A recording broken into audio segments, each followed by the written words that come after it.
Here's a fully rewritten, deeply engaging documentary script in a smooth, story-first style that there is a special kind of cruelty in a calm confession. On November 18th, 2 days after 21-year-old Phoenix Spencer Horn was butchered in her own home, her boyfriend dialed 999 and told the operator, almost serenely, "I had a psychotic break and killed my wife." He wasn't married to her. He wasn't incoherent.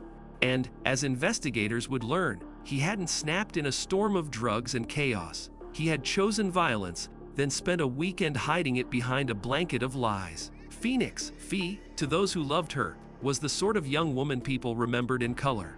Bright, kinetic, warm, a helper, a lifter, a person who showed up when life cornered you. Her friends said her name matched her spirit.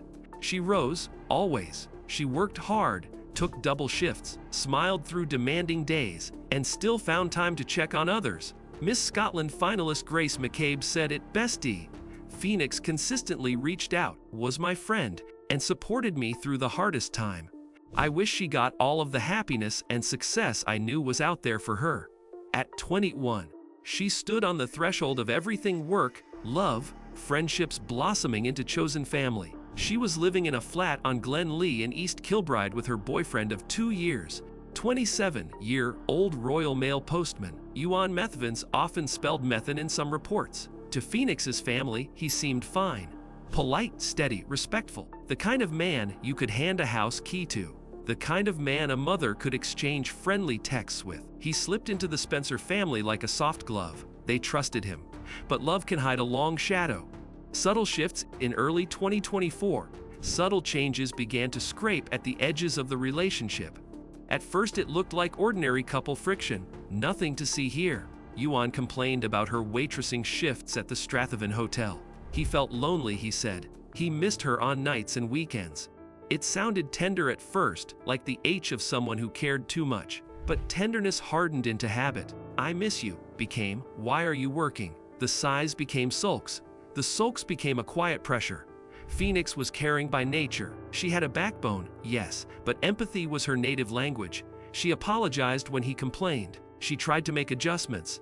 Fewer late shifts, more time at home. She didn't spot the trap because it wore her favorite masky kindness.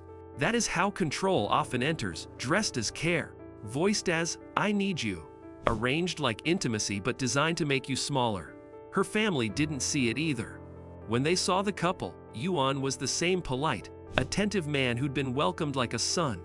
And Phoenix, the helper, did what helpers do. She carried the weight that wasn't hers to carry.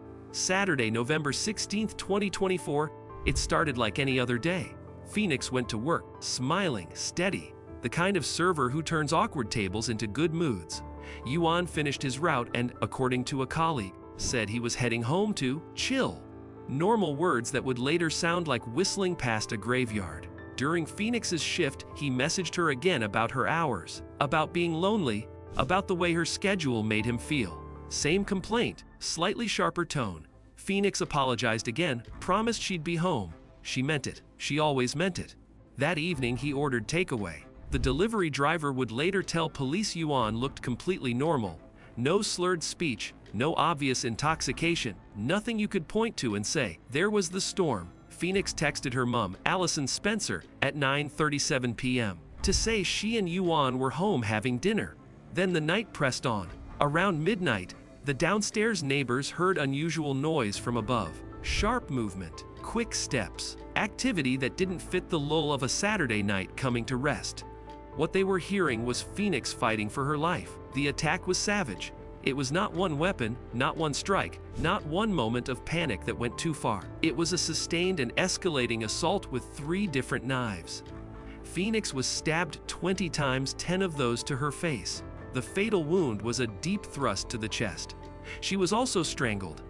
Pathologists would later suggest the first violence began in the bathroom, then dragged into the hallway. Blood evidence led across rooms like a terrible map of resistance and pursuit.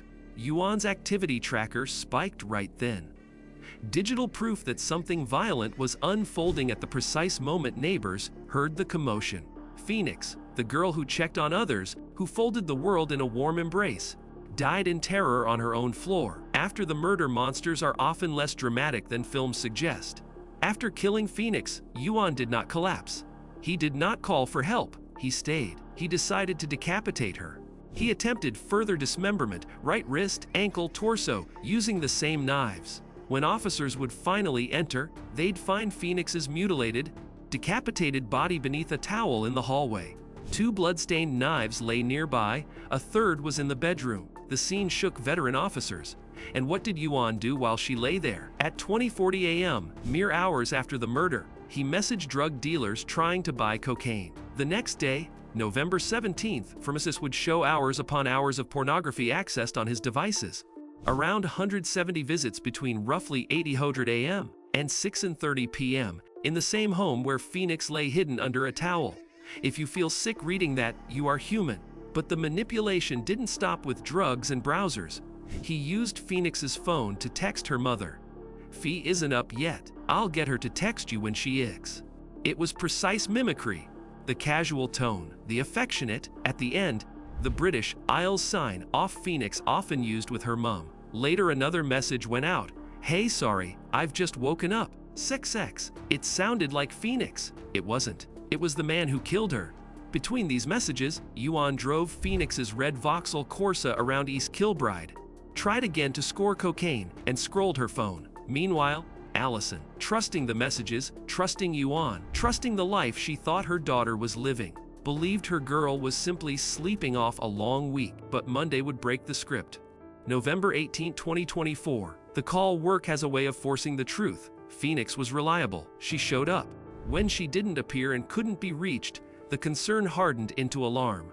Yuan could feel the lie wobbling. He kept trying to buy drugs. He kept moving. And then, near midday, he called. Calm voice, controlled cadence. "I had a psychotic break and killed my wife." He claimed they'd been messing about, claimed steroids and cocaine might have been spiked, claimed he couldn't remember. He sounded like a man searching for a script that would explain the inexplicable and shrink his responsibility to fit inside a phrase. When transferred to a senior officer, he added, "I just want to go to jail. I'm not violent. I have been out my face. I can't remember what happened. I have been driving about all weekend." It was a performance aimed at compassion. "I'm not that person. I'm the fog. The fog did it." Police arrived at Glen Lee and walked into a nightmare. They found Phoenix exactly as he'd said, and as he'd tried to conceal in the hallway, covered with a towel, mutilated. Yuan's demeanor at arrest was muted calm. Not a man waking into horror, a man already used to it. He admitted moving the body. "I tried to dismember her. I moved her from the bath and put her there." Those aren't the words of a blackout. Those are the words of a man solving problems of his own making. The evidence doesn't blink. Investigations speak with a cooler voice than confession. The delivery driver saw a sober man. Yuan's phone activity spiked in sync with the neighbor's timeline. His browsing history showed hours of pornography the day after the killing. His messages impersonated Phoenix with eerie precision. The cocaine outreach pings rolled in and out.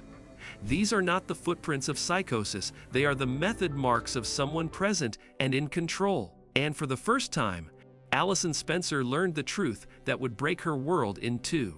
The "Love you, Mum" texts were written by the man who had killed her daughter. Yuan wrote a letter claiming remorse. "I know how loved Phoenix was and how she made her family complete. I can't believe I've taken her from them." Judge Lord Matthews would later say the letter answered none of the questions that plague the family. Remorse is not a diary entry. It is responsibility measured in truth, not phrases. Who she was before we follow the case into court and sentence. Remember what was stolen. Phoenix loved the small things, turning grumpy customers, laughing in kitchens, sending check in texts, bringing energy to people who'd run out of it. She was the friend who reached for you first. She held multiple jobs and still found room for kindness. She was 21, just 21, and the world had finally started to fit her. There's a quote Phoenix's family shared. One of those impossible questions parents ask themselves in the aftermath. If God came to you and said, "I will give you this beautiful daughter, but you can only have her for 18 years, then we must take her back. Would you still want her?" And the answer, aching and brave, was yes. They would take those years and all the pain that follows rather than a life without her. That is love with its sleeves rolled up. The sentence on July 14, 2025. Judge Lord Matthews sentenced Yuan Methvin to life imprisonment with a minimum term of 23 years before he can seek parole. He will be roughly 50 when he first becomes eligible. Phoenix will still be 21. For the Spencer family, the sentence is time in numbers. Their sentence is time without her. There is no parole for that kind of loss. The last word on November 18th, Yuan phoned 999 and said he'd had a psychotic break. But phones record more than voices. They record time and steps and searches and messages that pretend to be someone else. They record a man in control of his movements and his lies. If a break happened that weekend, it was the break between who he said he was and what he chose to do. Phoenix was 21, kind, funny, a worker, a friend, a daughter who peppered her texts with X. She deserved an ordinary Sunday morning. Her mother woke to a deception written in her daughter's voice. We cannot give Phoenix back to her family, but we can refuse to let her story be reduced to the man who ended it. We can say her name alongside the action her family took in it, funding shelters, supporting survivors, making more room for women to be safe. We can look for early signs in our own lives and the lives of people we love and step in before "I miss you" becomes "stop working," becomes a silence downstairs. Phoenix's life mattered. And because it mattered, what we do next does too.